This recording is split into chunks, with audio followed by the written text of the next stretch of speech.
toy izao ndraiky avana ny teny zaraina zay omenantsika anio iay ny fahamarinan'andriamanitra.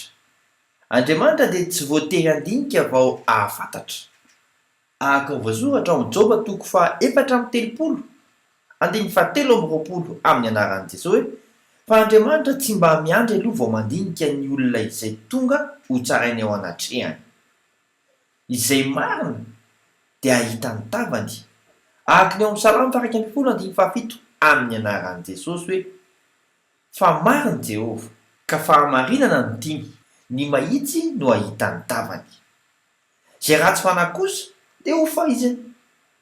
Ahaka ny ao amin'ny Salamo 119 amin'ny anaran'i Jesosy hoe andatsaka fandrika amin'ny ratsy fanahy izy, tahaka ny fandatsaka ranon'orana, afo solofara ary rivo mahamay no anjara-kapoakany. Mino vavaka isika ray eo, tefeo sy arovy aho mba ho marina eo anatrehanao. Amin'ny anaran'i Jesosy Kristy velona avy any Nazareta. Amen. Mandra-peona tompoko.